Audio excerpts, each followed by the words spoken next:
Hello guys, welcome back to the Science on YouTube channel. Please subscribe our channel for daily science videos. Today our lecture is about the second equation of motion.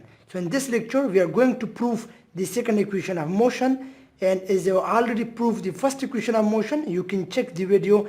I have given the link in the description.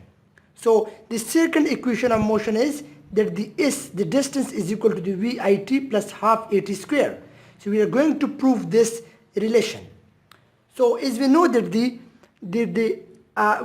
velocity, the average velocity is equal to the displacement divided by the time taken. This is known to us. So by rearranging, we get, if we cross multiply this equation, so we get S is equal to the V average multiplied by the T. Here we get this equation.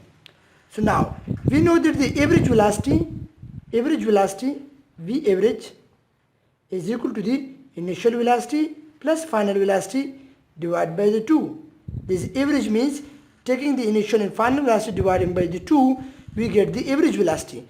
Now put this equation, which is the 2 equation, and this is the 1 equation.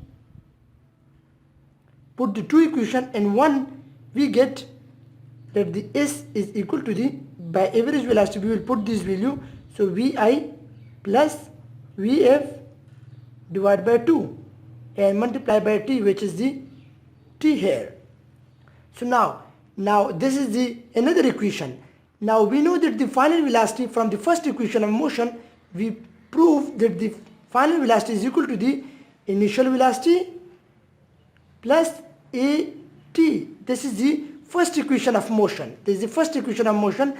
I have also proved this equation. You can check the video. I have given the link in the description. That the first equation of motion states that the final velocity is equal to the initial velocity plus acceleration into time.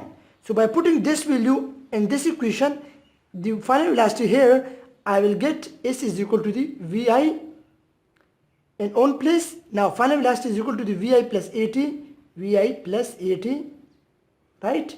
The T in own place and dividing this by 2. So I just put the value of Vf here in this equation.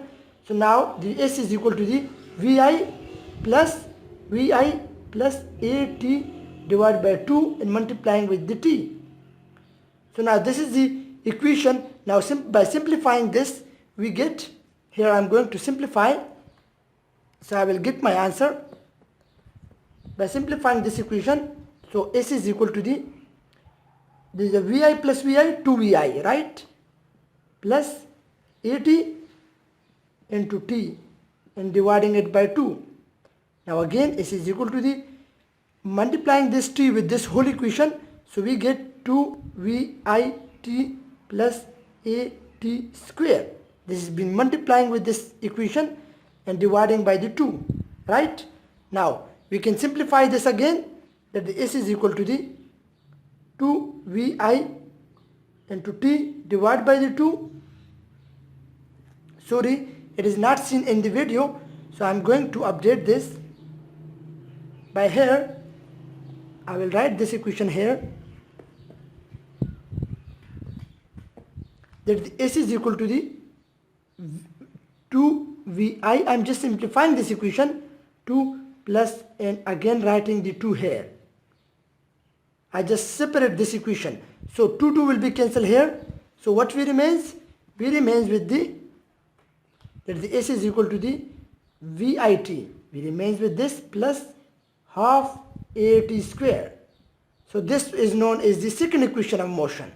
You can see S is equal to the VIT plus half AT square. S is equal to the VIT plus half AT square. So this will prove the second equation of motion. And don't forget to subscribe our channel for daily science videos. Thank you for watching our video.